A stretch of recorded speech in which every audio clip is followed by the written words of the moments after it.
Reorganization Act. Our government has made concerted efforts to fulfill the commitments in Andhra Pradesh Reorganization Act.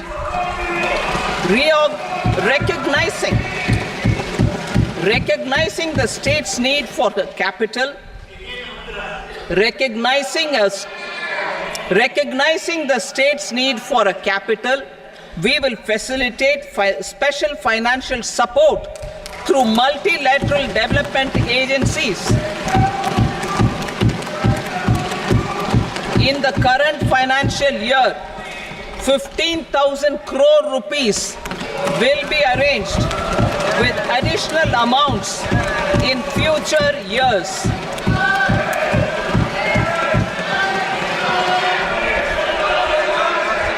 Our government is fully committed to financing and early completion of the Polavaram irrigation project, which is the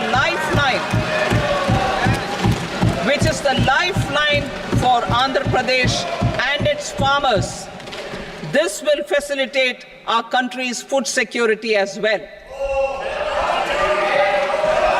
Under the Act, Andhra Pradesh Reorganization Act, for promoting industrial development, funds will be provided for essential infrastructure such as water, power, railways, and roads in Kopparthi node on the Visakhapatnam-Chennai industrial corridor and Varavakal node on the Hyderabad-Bangalore industrial corridor. An additional allocation will be provided this year towards capital investment for economic growth. Grants for backward regions of Rayalaseema, Prakasham, North Coastal Andhra, as stated in the Act, will be provided. ఈరోజు కేంద్రంలో ఏర్పడిన కొత్త ప్రభుత్వం తన మొదటి బడ్జెట్ని ప్రవేశపెట్టారు. అంటే ఇది గత 10 సంవత్సరాలుగా ఇదే ప్రభుత్వం ఉంది. నిర్మలా సీతారామన్ గారు ముఖ్యంగా ఇది 7వసారి ఆవిడ బడ్జెట్ ప్రవేశపెట్టడం చాలా అభినందనీయ విషయం. ముందుగా నిర్మలా సీతారామన్ గారిని కంగ్రాచులేట్ చేస్తూ అభినందిస్తూ ఇది ఒక ఘనతే. ఎందుకంటే గతంలో ఒక 6 times అంట ఫైనాన్స్ మినిస్టర్ కంటిన్యూస్గా బడ్జెట్ ప్రవేశపెట్టడం. సో మేబీ ఈవిడ లాంగెస్ట్ సర్వింగ్ కాకపోవచ్చు, అత్యధిక సార్లు బడ్జెట్ ప్రవేశపెట్టిన ఏకధాటిగా ఫైనాన్స్ మినిస్టర్ అని చెప్పుకోవచ్చు. మరీ ముఖ్యంగా ఈవిడ తమిళనాడుకి చెందిన వ్యక్తి. అట్లాగే ఆంధ్రప్రదేశ్ కోడలు, ఆంధ్రప్రదేశ్ వెస్ట్ గోదావరి నరసాపురం ప్రాంతానికి చెందిన కోడలు ఈవిడ. ఆ రకంగా కూడా ఈవిడికి ఆంధ్రాకి రూట్స్ ఉన్నాయి ముఖ్యంగా. మంచి విషయం. అయితే ఈరోజు ఆ బడ్జెట్లో నిర్మలా సీతారామన్ గారు చదువుతూ ఆంధ్రప్రదేశ్ రీఆర్గనైజేషన్ యాక్ట్ అంటూ ఒక సెక్షన్ పెట్టడం, ఆ మాట అంటే ఆవిడ నోట్లో నుంచి పార్లమెంట్లో బడ్జెట్ చదువుతుండగా ఆంధ్రప్రదేశ్ అనే పదం వినపడడం నాకు చాలా ఆనందాన్ని కలిగించింది, అమితమైన సంతోషాన్ని ఇచ్చింది. ఎందుకంటే గత 10 సంవత్సరాలుగా ఉన్న ఈ మోడీ గారి ప్రభుత్వంలో నిర్మలా సీతారామన్ గారు ఎఫ్ఎంగా ఉన్నా ఏ రోజు బడ్జెట్ చెప్పినప్పుడు బడ్జెట్ ప్రతుల్లో ఆంధ్రప్రదేశ్ అనే మాట వినపడే లేదు. విభజిత ఆంధ్రప్రదేశ్కి అత్యంత అన్యాయం చేశారు ఈ మోడీ గవర్నమెంట్.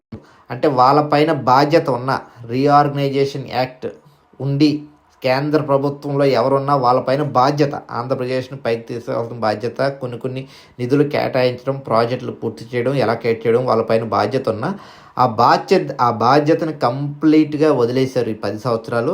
ఏ రోజు ఆంధ్రప్రదేశ్ అనే మాట వినపడలా. ఫర్ ద ఫస్ట్ టైం, అంటే ఎప్పుడైనా వచ్చుండొచ్చు, బట్ నాకైతే ఇది ప్రముఖంగా ఒక హెడ్డింగ్ పెట్టి ఆంధ్రప్రదేశ్ రీఆర్గనైజేషన్ యాక్ట్ అని పెట్టి దాని కింద ఎలొకేషన్స్, మరీ ముఖ్యంగా రాష్ట్రానికి ఏదైతే కావాలో ఇప్పుడున్న టైంలో, ఇప్పుడు 10 సంవత్సరాలు రాష్ట్రం ఏర్పడి 10 సంవత్సరాల తర్వాత 2 గవర్నమెంట్లు రాష్ట్రంలో మారిన తర్వాత 3వ గవర్నమెంట్ వచ్చాక ఇప్పుడున్న పరిస్థితుల్లో ఏది అయితే అవసరమో, ఏదైతే ప్రయారిటీ బేసిస్సో దాన్ని మాత్రమే నిర్మలా సీతారామన్ గారు టచ్ చేశారు. చాలా అభినందనీయం. సో ఆవిడ మాట్లాడుతూ ఆంధ్రప్రదేశ్ రీఆర్గనైజేషన్ యాక్ట్ అని చెబుతూ దాంట్లో ముఖ్యంగా నెంబర్ 1 రాష్ట్రానికి క్యాపిటల్ అవసరాన్ని గుర్తిస్తూ, అంటే ఇన్ని సంవత్సరాలుగా వాళ్ళు గుర్తించారు, ఓకే మంచి విషయం, గుర్తిస్తూ 15,000 కోట్లు అమరావతి క్యాపిటల్కి మల్టీలాటరల్ డెవలప్మెంట్ ఏజెన్సీస్ ద్వారా ఎయిడ్ ఇస్తున్నారా, గ్రాంట్ ఇస్తున్నారా, లోన్ సమకూరుస్తారా అనేది క్లియర్గా చెప్పలేదు. బట్ ఆ ఎలకేషన్ అయితే జరిగింది. అంతేకాకుండా అది ఈ ఫిజికల్ ఇయర్లో, ఈ సంవత్సరంలో మాత్రమే 15,000 కోట్లు, రాబోయే సంవత్సరాల్లో మరిన్ని నిధులు సమకూరుస్తామన్నారు, మంచి విషయం. అట్లాగే పోలవరం ప్రాజెక్ట్ని, బహుళార్థ సార్థక ప్రాజెక్టు పోలవరంని త్వరితగతిన పూర్తి చేయడానికి కావాల్సిన ఫైనాన్షియల్ ఎయిడ్, ఫైనాన్స్ హెల్ప్ ఇస్తామని పార్లమెంట్లో చెప్పడం జరిగింది. అంతేకాకుండా వెనుకబడిన ప్రాంతాలని డెవలప్మెంట్ కోసం, అంటే ఉత్తరాంధ్ర, రాయలసీమ ప్రాంతాల్లో వెనుకబడి ప్రాంతాలుగా union government of India identify చేసిన ప్రాంతాల అభివృద్ధి కోసం నిధులు కేటాయిస్తాము అని చెప్పడం జరిగింది.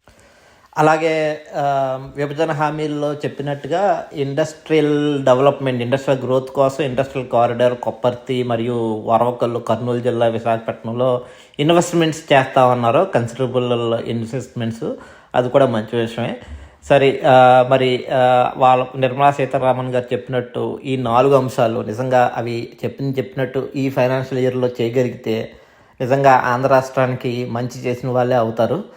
ఈ సందర్భంగా అసలు ఇప్పుడు ఈ డిమాండ్లన్నీ సాధించుకోవడానికి కారణం కేంద్రంలో ఉన్న ప్రభుత్వంలో ఒక బలాబలాలు, వాళ్ళకి సంపూర్ణ మెజార్టీ రాకపోవడం, గతంలో లాస్ట్ 10 సంవత్సరాలు వాళ్ళకి ఫుల్ మెజార్టీ ఉండడం వలన మనకి సామెత దున్నపోత మీద వర్షం చందం అన్నట్లుగా వాళ్ళ ఏ రోజు అసలు ఆంధ్రప్రదేశ్ అనేది ఈ దేశంలో ఒక రాష్ట్రం అన్నట్లుగా ఏ రోజు గుర్తించలేదు. వాళ్ళపైన గురుతరమైన బాధ్యత ఉన్నప్పటికీ, రాష్ట్రాన్ని పైకి తేవాల్సిన అవసరం ఉన్నప్పటికీ ఏ రోజు పట్టించుకోలేదు. కానీ ఈరోజు పరిస్థితులు మారినాయి. మోడీ గారికి సంపూర్ణ మెజారిటీ సింగిల్గా రాకపోవడం వలన చంద్రబాబు నాయుడు గారు నెంబర్స్ పైనే ఆ ప్రభుత్వం, అంటే ఆంధ్రప్రదేశ్ నుంచి వచ్చిన నెంబర్స్ పైనే ఆ ప్రభుత్వం ఆధారపడి ఉండడం వలన మనకి అనుకున్నవి సాధించడం జరిగింది. ముఖ్యంగా ఇది ఏదైతే ఆంధ్రప్రదేశ్ ప్రస్తావన వచ్చిందో బడ్జెట్లో, ఇది ఒక విజయం అనుకుంటే, ఇది ఒక గెలుపు మంచి అనుకుంటే, ఇది ఫుల్ క్రెడిట్ ఇవ్వాల్సింది మాత్రం మన రాష్ట్ర ముఖ్యమంత్రి, అపార అనుభవజ్ఞుడు, రాజకీయ దురంధరుడు శ్రీ నారా చంద్రబాబు నాయుడు గారికి మాత్రమే ఇవ్వాలి. మరి ముఖ్యంగా ఆయనతో పాటు జనసేన అధ్యక్షులు పవన్ కళ్యాణ్, అలాగే రాష్ట్ర బీజేపీ నాయకత్వానికి వాళ్ళు చేదోడు బాదుడుగా ఉన్నప్పటికీ ముఖ్యంగా చంద్రబాబు నాయుడు గారు ఇది సాధించారు, ఇంతవరకు ఇదన్నా జరిగింది అని చెప్పడంలో ఏమాత్రం సంకోచం లేదు. రాష్ట్రంలో ఏ పార్టీ అయినా, ఏ పార్టీ అభిమానులైనా రాష్ట్రానికి మంచి జరిగితే దాన్ని ఆహ్వానించాలి, అభినందించాలి, నోరెత్తి చెప్పాలి. ముఖ్యంగా రాష్ట్రానికి ఈ ఇన్వెస్ట్మెంట్స్ అన్ని రావడం వలన, ఈ పెట్టుబడులు అయితేనేమి, ఈ ఆర్థిక సహాయం రావడం వలన లాభపడేది రాష్ట్ర ప్రజలే. తరతరాలుగా మన ఆంధ్ర యువత, ఆంధ్రప్రదేశ్లో ఉండే ప్రజలు మాత్రమే దీన్ని లబ్ధి పొందుతారు. అందువల్ల దీన్ని ఎవరైనా స్వాగతించాలి, ఖచ్చితంగా మెచ్చుకోవాలి, మంచిగా చెప్పాలి. అయితే గతంలో మాదిరిగా వచ్చిన ఫండ్స్ని మళ్లించి ఇంకో రకంగా కాకుండా ఈ 15,000 కోట్లు ఖచ్చితంగా అవి మొబిలైజ్ అయ్యేలాగా చూసి, అంటే మనకి సెంట్రల్ నుంచి రాష్ట్రానికి వచ్చేలాగా చూసి వాటిని అమరావతిలో ఇన్ఫ్రాస్ట్రక్చర్కి మాత్రమే వాడగలిగితే ఐ థింక్ మనకి ఈ 5 సంవత్సరాల్లో ఒక క్యాపిటల్, అంటే ఒక వర్కింగ్ క్యాపిటల్ అనేది మనం సాధించుకోగలం. గ్రాఫిక్స్ కాకుండా ఒకటి, అంటే రేపొద్దున మళ్ళీ జగన్ కానీ ఇంకొకరు ఎవరు వచ్చినా అది మార్చడానికి ఆస్కారం లేకుండా ఒక వర్కింగ్, అంటే అక్కడ భవనాలు, రాజధానికి పరిపాలనకు కావాల్సిన వసతులన్నీ సమకూర్చేసుకోగలిగితే 15,000 కోట్లు సరిపోతాయి. అవి చేసుకోవడానికి ఖచ్చితంగా వర్కింగ్ క్యాపిటల్ చేసుకోవడానికి ఆ 15,000 కోట్లు చాలు. అవి సాధించుకోవడం కూడా పెద్ద కష్టం కాదు. ఇప్పుడు చంద్రబాబు నాయుడు గారికి ఉన్న బలాన్ని ఉపయోగించి అతి త్వరగా ఫండ్స్ మొబిలైజ్ చేయాలి. మనకు రాష్ట్రంలో కేంద్రంలో రామ్మోహన్ రెడ్డి గారు క్యాబినెట్ మినిస్టర్గా ఉన్నారు. బీజేపీ మినిస్టర్ కూడా పట్టణాభివృద్ధిలోనే ఉన్నాడు ఆయన. సో అది మనకి ఆ విధంగా ఒక రకంగా మంచిదే. ఇదే కాకుండా ఇంకా మళ్ళీ బడ్జెట్లో సప్లై అడిషనల్ ఫండ్స్ అవన్నీ ఉంటాయి. అవి కూడా ఎక్కడెక్కడ ఏదేదో అవసరం అవన్నీ తెచ్చుకొని ఆ స్టీల్ ఫ్యాక్టరీని కూడా మనం వైజాగ్ స్టీల్ ఫ్యాక్టరీని కాపాడుకోగలిగితే రాష్ట్రం అభివృద్ధి చెందుతుంది, మన రాష్ట్ర యువత బాగుపడుతుంది. ఫైనల్గా ఈ ఘనత సాధించిన చంద్రబాబు నాయుడు గారికి, కూటమి ప్రభుత్వానికి, ముఖ్యంగా పవన్ కళ్యాణ్ గారికి అభినందనలు. ఈ మోడీ గారికి కూడా కనికరించినందుకు ఆంధ్రప్రదేశ్ని, అట్లాగే నిర్మలా సీతారామన్ మరీ ముఖ్యంగా ఇన్ని సంవత్సరాల తర్వాత ఆవిడ ఆంధ్రప్రదేశ్ కోడలుగా ఉన్నందుకు ఎంతో కొంత తన వైపు నుంచి కొంత సహాయం చేయగలిగితే బాగుంటుంది. మా చిరకాల వాంఛ పోలవరం కూడా ఫైనాన్షియల్ అసిస్టెన్స్, ఎయిడ్ ఇలాంటి పదాలు చెప్పకుండా అది లోన్గా ఇస్తారో ఎయిడ్గా ఇస్తారో ఎలాగోలాగా మనకి మనీ ఫ్లో అవ్వాలి. ఆ మనీ ఫ్లో అయ్యేలా చేసి ఆ ప్రాజెక్టులు పూర్తి చేయగలిగితే చాలా బాగుంటుంది. అవసరమైతే 1-2 సంక్షేమ పథకాలు కట్ చేసి, మీరు ఎన్నికల వాగ్దానాల్లో చాలా సంక్షేమ పథకాలు చెప్పారు, అవసరమైతే 1-2 తగ్గించి ఆంధ్ర రాష్ట్ర ప్రజలకు ఎక్స్ప్లెయిన్ చేసి ఇదిగో ఇందు మూలంగా మేము తగ్గిస్తున్నామని చెప్పి దాని అభివృద్ధి కోసం వాడగలిగితే ఐ థింక్ అందరూ ప్రజలు కూడా హర్షిస్తారు. రాజకీయ పార్టీల వైపు ఎలా ఉన్నా ప్రజలు హర్షిస్తారు. మరొక్కసారి మీరు మళ్ళీ పాలించే అవకాశం మీకు దక్కుతుంది.